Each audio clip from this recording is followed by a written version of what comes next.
Selamat pagi adik-adik kelas 10 yang belajar di rumah. Bertemu dengan saya, Maria Nango, selaku mahasiswa PLP yang akan membimbing kalian dalam mapel geografi.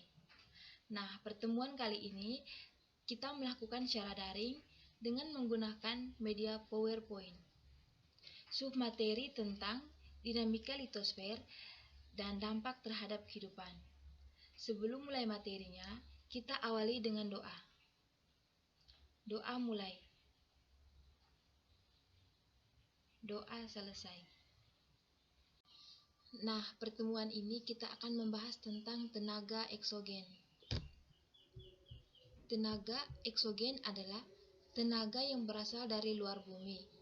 Sifatnya merusak atau merombak permukaan bumi yang sudah terbentuk oleh tenaga endogen.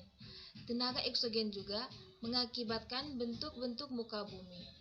Tenaga eksogen dapat berasal dari tenaga air, angin, dan organisme yang menyebabkan terjadinya proses pelapukan, erosi, denudasi, dan sedimentasi. Nah, ini contoh tenaga eksogen, yaitu delta. Tenaga eksogen terdiri dari yang pertama, pelapukan. Pelapukan adalah proses penghancuran batuan dari bentuk bongkahan menjadi butiran yang lebih kecil baik secara fisika, kimiawi maupun secara biologis.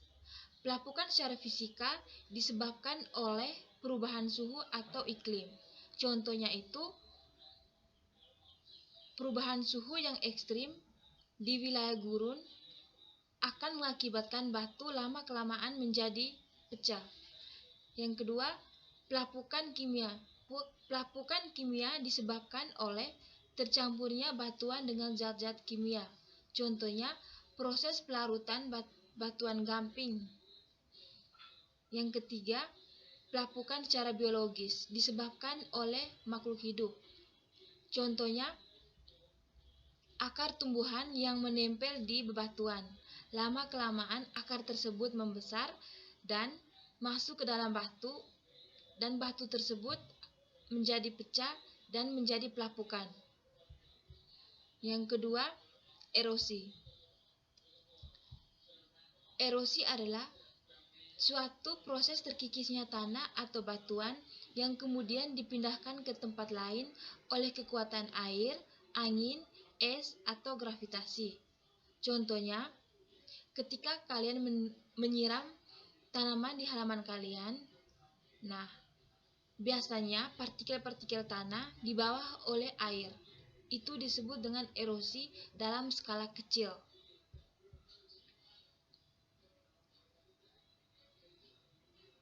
Contohnya itu ini. Ini contohnya erosi. Berdasarkan penyebabnya, erosi dibagi menjadi 4 kelompok. Yang pertama, ablasi. Ablasi adalah erosi yang disebabkan oleh terpaan atau aliran air yang mengikis tanah, batu, atau material permukaan bumi. Erosi air sungai berlangsung adanya volume air yang mengalir dengan cepat dan debit airnya besar, sehingga mengangkut material yang padat.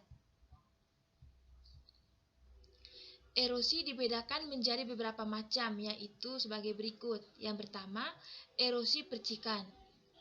Erosi percikan adalah erosi yang disebabkan oleh percikan air hujan. Erosi ini memecahkan butiran tanah atau batuan, tetapi sangat sulit diamati. Yang kedua, erosi permukaan. Erosi permukaan adalah erosi yang disebabkan oleh aliran air di permukaan tanah. Erosi ini menghanyutkan butiran tanah atau batuan dan diangkut ke tempat yang lebih rendah hingga unsur hara tanah hanyut dan tanah menjadi tandus. Yang ketiga, erosi alur. Erosi alur adalah erosi yang disebabkan oleh alur aliran air yang berasal dari konsentrasi air permukaan. Alur aliran tersebut mengikis tanah atau batuan yang dilaluinya. Hasil erosi membentuk alur-alur yang relatif lurus di daerah datar maupun daerah belereng yang gundul akibat ulah manusia. Yang keempat, erosi parit. Erosi parit adalah erosi yang disebabkan oleh erosi alur yang deras di daerah lereng terjal sehingga membentuk parit yang berbentuk huruf F atau U. Erosi ini mengakibatkan tanah rusak dan sulit dikembalikan kesuburannya. Yang kelima, erosi tebing sungai. Erosi tebing sungai adalah erosi yang disebabkan oleh aliran sungai yang mengikis tebing sungai. Erosinya ke samping sehingga sungai bertambah lebar. Jika kiri kanan sungai ada tanggul buatan, erosi ini dapat menjebol tanggul dan mengakibatkan banjir.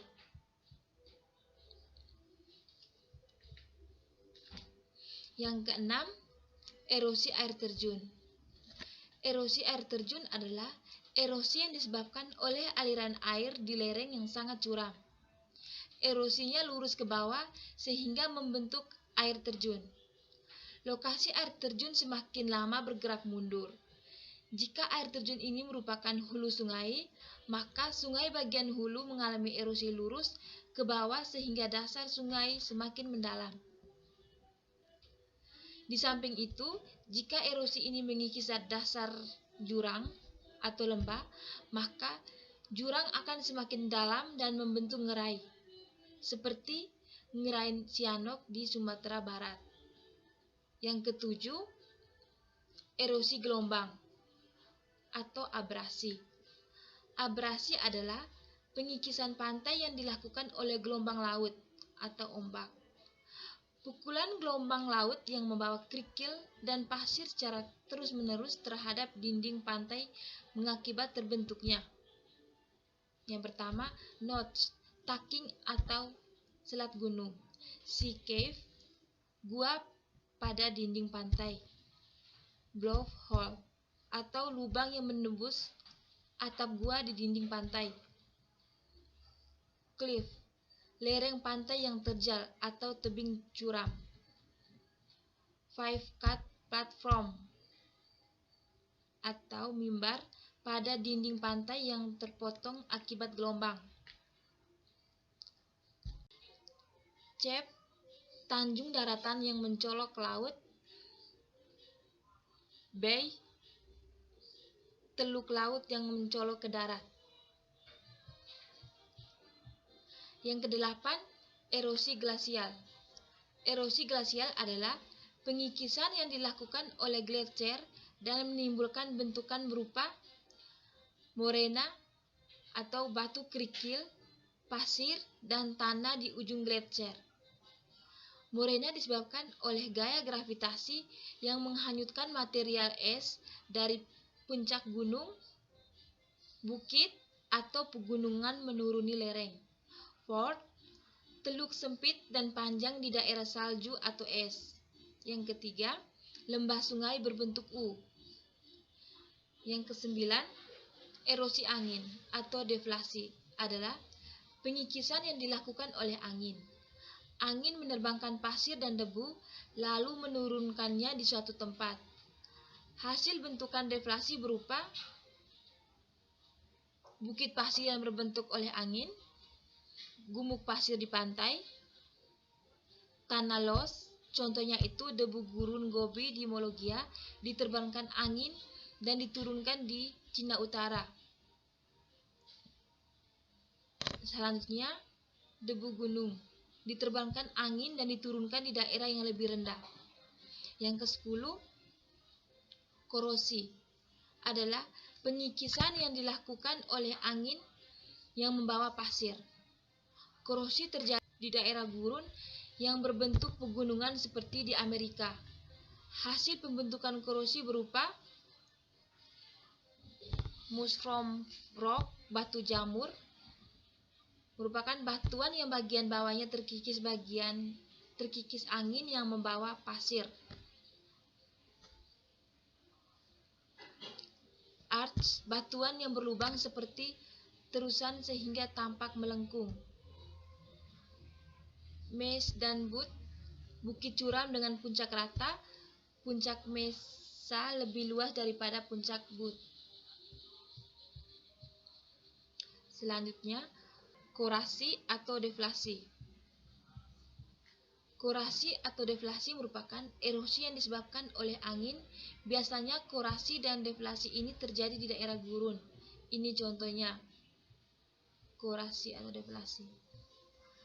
Abrasi. Abrasi adalah proses pengikisan pantai yang disebabkan oleh gelombang laut. Nah, ini contohnya.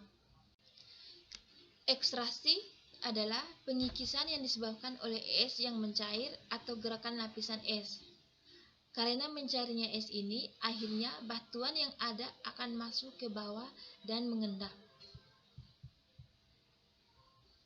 Sedimentasi. Sedimentasi adalah proses pengendapan bahan padat atau komponen abiotik yang terbawa oleh air, angin maupun gletser. Pengendapan ini terjadi di darat, laut maupun sungai. Ini contoh sedimentasi. Sedimentasi berdasarkan tempat pengendapannya terbagi menjadi 5, yaitu yang pertama, sedimenteristis, terjadi di darat atau di dataran banjir. Yang kedua, sedimen fluvial, terjadi di dasar sungai dan biasa menyebabkan terjadinya pendangkalan sungai. Yang ketiga, sedimen limnis, terjadi di daerah rawa-rawa. Yang keempat, sedimen marin, terjadi di laut. Yang kelima, sedimen lacustris, terjadi di dasar danau. Berdasarkan penyebabnya, sedimentasi dibagi menjadi 3 jenis, yakni yang pertama akuatis, pengendapan disebabkan tenaga air. Yang kedua marin, disebabkan oleh gelombang air laut. Dan yang ketiga geolis, pengendapannya disebabkan oleh hembusan angin. Dampak positif sedimentasi. Yang pertama, munculnya bentang alam baru yang lebih indah. Yang kedua, adanya tombolo membantu kita menjangkau suatu pulau tanpa menggunakan kapal. Yang ketiga, adanya penghalang pantai semakin mengurangi abrasi. Dampak negatif sedimentasi. Terjadinya pengendapan pada sungai yang sangat risiko terhadap banjir. Mass wasting. Mass wasting merupakan pergerakan massa batuan hasil pelapukan atau sedimentasi yang menuruni lereng dikarenakan pengaruh gravitasi, air, kemiringan lereng, dan jenis batuan. Nah, ini contoh mass wasting. Mass wasting dapat terjadi karena beberapa hal. Yang pertama, kemiringan lereng. Kondisi lereng yang curam akan memperbesar terjadinya mass wasting. Yang kedua, gravitasi. Semakin besar derajat kemiringan lereng, maka semakin besar pula gravitasi yang bekerja sehingga material tanah atau batuan cenderung menuruni lereng. Yang ketiga, air. Berfungsi sebagai menambah beban dan besarnya gerak tanah atau batuan menuruni lereng. Yang keempat, gempa atau getaran.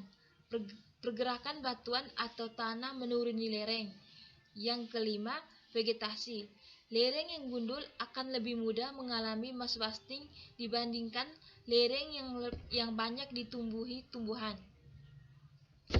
Mass wasting dapat diklasifikasikan dalam berbagai tipe sebagai berikut. Aliran tanah, larayapan tanah, aliran lumpur, tanah longsor, dan guguran batuan. Dampak tenaga eksogen. Dampak positif. Yang pertama, pelapukan fisik dan organis membantu proses pembentukan tanah. Dan tanah sangat dibutuhkan untuk berbagai lahan, khususnya lahan pertanian. Yang kedua, pelapukan kimia yang membentuk danau kapur membantu penduduk memperoleh sumber air. Yang ketiga, erosi di daerah tambang akan menyikap lapisan tanah sehingga biji tambang semakin dekat dengan permukaan tanah. Yang keempat, erosi angin menerbangkan debu gurun yang membentuk tanah los dan debu gunung yang membentuk tanah tuff. Keduanya merupakan tanah yang subur. Sedimentasi fluvial menghasilkan tanah aluvial di sepanjang kiri kanan sungai dan muara sungai yang berpotensi sebagai lahan pertanian. Yang kelima, tanggul sungai yang berbentuk oleh sedimentasi fluvial berfungsi sebagai penahan banjir. Yang kedua, dampak negatif. Dampak negatif yang pertama, air hujan yang kemudian menjadi limpasan air permukaan mengikis permukaan tanah yang kaya unsur hara menjadi tanah tandus. Yang kedua, pukulan air hujan yang mengenai tanah hingga tanah menjadi lumpur. Hujan yang berlangsung terus-menerus mengakibatkan lumpur tanah terlepas karena hanyut terbawa air. Yang ketiga, erosi pada tanah akan mengangkut humus pada lapisan tanah atas sehingga kesuburan tanah berkurang. Yang keempat, abrasi pada tubuh pantai mengakibatkan luas pantai semakin berkurang. Yang kelima, longsor mengakibatkan korban jiwa, harta benda, kerusakan bangunan, kerusakan sarana dan prasarana, serta kerusakan pada lahan. Kesimpulan materi hari ini adalah tenaga eksogen merupakan tenaga yang berasal dari luar bumi. Tenaga eksogen juga memiliki beberapa. Yang pertama, pelapukan, erosi, sedimentasi, dan mass wasting. Tenaga eksogen juga memiliki dampak positif dan negatif bagi permukaan bumi. Nah, baik adik-adik, sebelum kita mengakhiri materi, kita akhiri dengan doa. Berdoa mulai. Berdoa selesai. Terima kasih adik-adik.